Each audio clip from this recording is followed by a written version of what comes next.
Hi guys and welcome back to my channel. और आज जो है हम लोग जो है इसकी डिफरेंट स्पीड्स पे जो है मतलब क्या वाइब्रेशन आता है, किस तरीके का परफॉर्मेंस आता है। तो जैसे किशोर भाई ने जो है, किशोर खलाने नाम है उनका कमेंट मेरे को जो है एक बार आया था कि ब्रदर एक बार इसका जो है डिफरेंट स्पीड्स पे क्या वेरिएशन आता है, क्या परफॉर्मेंस आता है। तो आज जो है ये वीडियो जो है मतलब उसी के रिगार्डिंग होने वाली है। तो चलिए फटाफट से स्टार्ट करते हैं।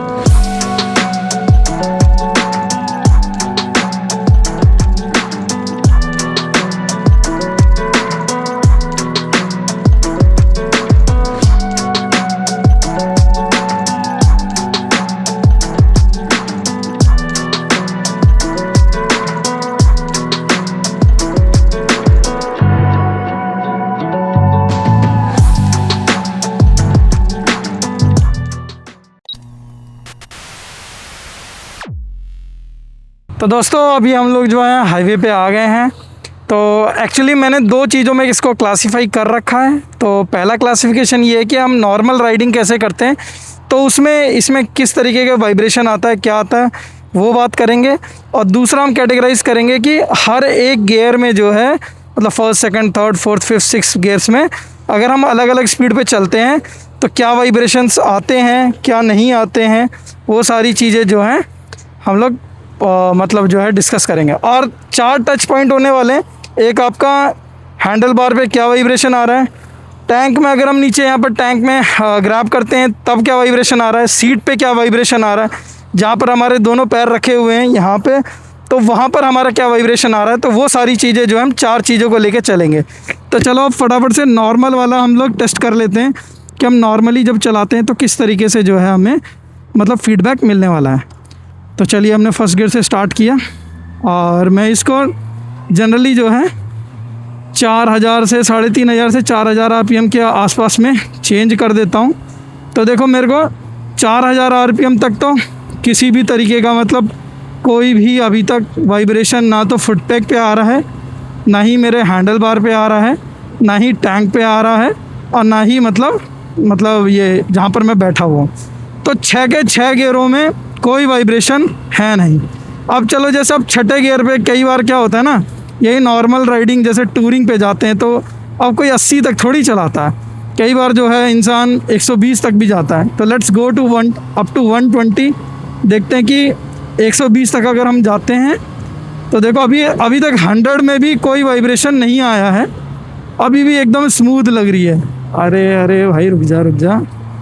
अब हम लोग जो है थोड़ा सा इसको ओवरटेक करके चलते हैं। अरे भाई साहब ओवरटेक ही नहीं हो पा रहा है। चलो अब हम इसको जो है 120 की स्पीड तक लेके जाते हैं। तो 120 पे मेरा क्या फीडबैक आता है, 120 पे ये है 6000 आरपीएम पे, 130 पे तो अब फुटपैक पे कुछ भी नहीं आ रहा है, ठीक है। और जो आपकी हैंडल बार है उस पर भी कुछ नहीं आ रहा है, 120 110 पे भी। हल्का सा जो पीछे वाली सीट है मतलब जो पिलियन वाली सीट है उस पर हल्का सा वाइब्रेशन हो रहा है, अपनी वाली सीट पर वाइब्रेशन नहीं हो रहा है।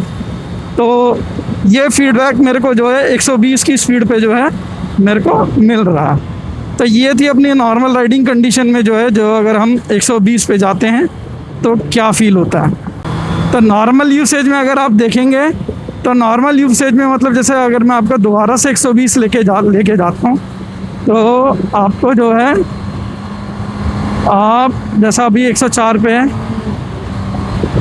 120 अगर हम गए तो मेरे को सिर्फ और सिर्फ क्योंकि मेरे बुटक्स पीछे वाली जो सीट है उस पर टच हो रहे हैं तो वो खाली होने की वजह से वो थोड़ी सी वाइब्रेट कर रही है। तो ये था नॉर्मल राइडिंग में वाइब्रेशन। अब हम गियर वाइज बात कर लेते हैं। तो गियर वाइज मतलब जो है किस तरीके का जो है फीडबैक एवरी गियर में देती है। तो जैसे अभी पहले गियर पे चलते हैं, देखो यहाँ पर जो रास्ता है यहाँ पर सामने जो है 3rd गियर तक ही चेक हो पाएगा। तो देखते हैं कितना चेक हो पाता है। तो देखो मैं अब चेंज नहीं करूँगा, 4000 पे कुछ नहीं है, 6000 पे हल्का सा आ रहा है।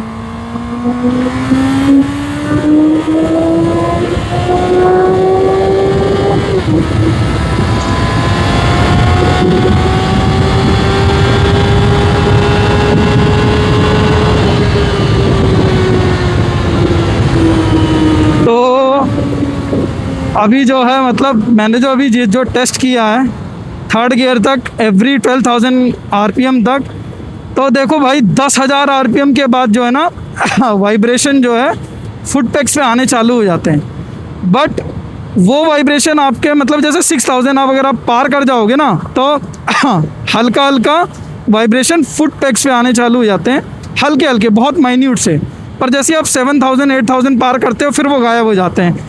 फिर 10,000 जैसी ये आरपीएम लिमिटर पूरा हिट करने लग जाती है, तब उस टाइम पे जो है मतलब आपको जो है ये मतलब वाइब्रेशन देने लगती है। तो ये मेरी फीलिंग है, फर्स्ट सेकंड थर्ड गियर तीनों में यही फील हुआ मेरे को। तो चलो तो अब एक बार दोबारा से और चेक कर लेते हैं कि फर्स्ट गियर पे अब की बार हम पूरा लिमिटर हिट करेंगे, क्योंकि अब की बार हमारे पास जगह रहेगी थोड़ी सी खींचने को। तो अब जैसे 10,000 आरपीएम, अब थोड़ा सा मेरे को फुट पैक पे जो है मतलब फील होने लग गया सीट पे, और अभी भी जो है मतलब टैंक पे और हैंडल बार पे अब आने लग रहा है 12,000 आरपीएम पे। अब चेंज किया मैंने,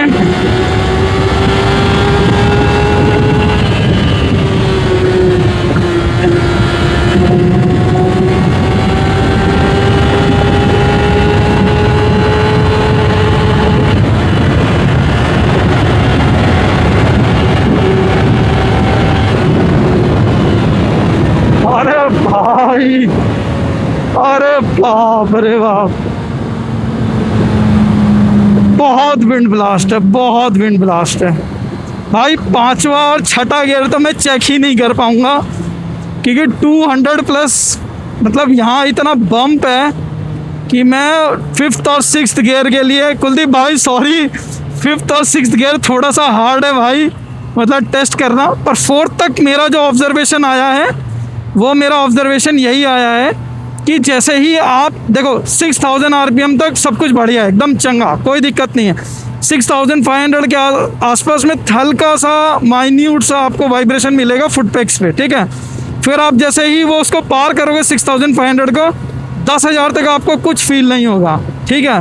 फिर 10,000 के आसपास में आपको फुट पैक पे जो है वाइब्रेशन आना चालू हो जाएगा, क्योंकि यार इंजन इतना तेज़ दौड़ने लग जाता है ना उस टाइम पे, तो वहाँ पर वाइब्रेशन। पर फिर भी इवन दो मतलब हैंडल पे हल्का सा बहुत ही माइन्यूट, मतलब आपको पता नहीं चलेगा, क्योंकि मैं तो अब तो बहुत ध्यान दे के चला रहा हूँ तो मुझे पता चल पा रहा है। सीट पे टैंक पे बिल्कुल है ही नहीं, किसी भी आरपीएम पे आपको सीट और टैंक पे बिल्कुल नहीं मिलेगा।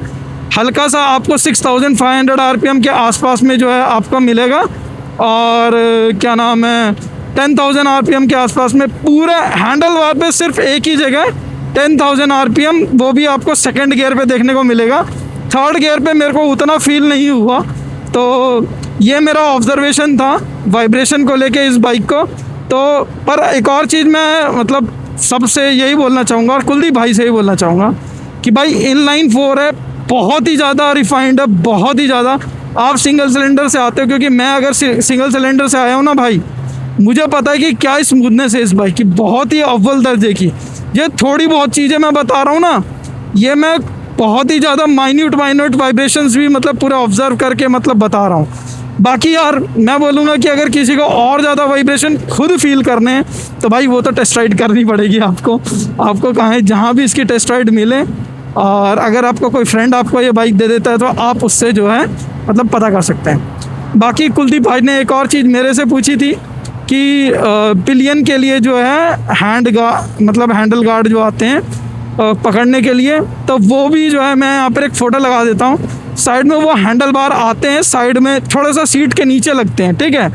तो वो आप मंगा सकते हैं, बट वो आई थिंक सो इंडोनेशिया या मलेशिया में ही मतलब वो अवेलेबल है या थाईलैंड में, तो आपको वहाँ से सोर्स करके मंगाने पड़ेंगे, नहीं तो यार कस्टम तरीके से बनाना पड़ेगा।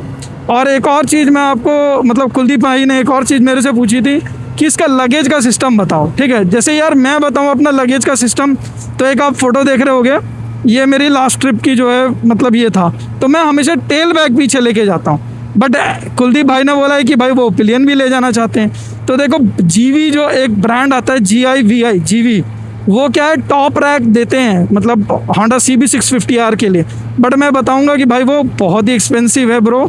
तो आप अगर मतलब वैसे बाइक भी एक्सपेंसिव ही है, बट आपको थोड़ा सा जेब ढीली करनी पड़ेगी। बट मैं अगर बोलूँगा अगर आप सिंगल जाते हो तो यार टेल बैग ले लो मस्त, एकदम बढ़िया वाला। टेल बैग में सारा सामान आ जाता है, मैं टेल बैग ही हमेशा कैरी करता हूँ और वो काफ़ी कंफर्टेबल भी रहता है, पीछे कमर लगाने में भी हेल्प हो जाती है। तो सारी चीज़ें जो हैं उसमें मतलब अच्छे से कवर हो जाता है। तो यार आज की वीडियो के लिए यही था। और भी कुछ इस बाइक के बारे में अगर कोई जानना चाह रहा है, ठीक है, कुछ भी चीज़ जानना चाह रहा है, माइलेज या कुछ भी, ठीक है, तो सारी चीज़ें मैं यहाँ पर बताने के लिए तैयार हूँ, ठीक है। अगर किसी को एक स्पेसिफिक स्पीड पे भी माइलेज पूछना है तो मैं कमेंट्स में बता दूंगा उसको किस स्पीड पे कितना माइलेज देती है। क्योंकि देखो जैसे इसको आप 80, जैसे मैं ओवरव्यू के लिए बता दूं, 80-90 पे चलती है तो ये बहुत अच्छा माइलेज देती है, 28 भी पहुंच जा देती है, 30 भी पहुंच जाती है। 90 अगर 90-100 के बीच में चलोगे तो 1-2 पॉइंट कम कर लो, 26 का मिल जाएगा या 26.5 का मिल जाएगा ऐसा। 100-110 के बीच में चलोगे तो 25-25.5। XP 500 में अभी तक मैंने मतलब XP 500 कह रहा हूँ, XP 100 में मैंने अभी तक वो वाली स्पीड अभी तक मैंने अटेन की नहीं है, क्योंकि मैं कहीं मतलब ये राइड पे जा नहीं पाया। तो मैं वो भी आपको आने वाले टाइम में जो है मतलब शेयर कर दूंगा। तो चलिए इसी के साथ जो है आज की वीडियो यहीं ख़त्म करते हैं। तब तक के लिए टाटा बाय बाय, और सब्सक्राइब करते रहिएगा। और अगर आपको मेरी वीडियो पसंद आ रही है तो भाई प्लीज़ लाइक कर देना, क्योंकि भाई बहुत मेहनत लगती है। ऑडियो सेटिंग भी अब की बार जो है मैंने थोड़ी सी ठीक करने की कोशिश की है, तो ऑडियो सेटिंग के बारे में भी बताना कि किस तरीके की जो है मतलब ऑडियो आपको लग रही है। तब चलिए इसी के साथ चलो टाटा बाय बाय।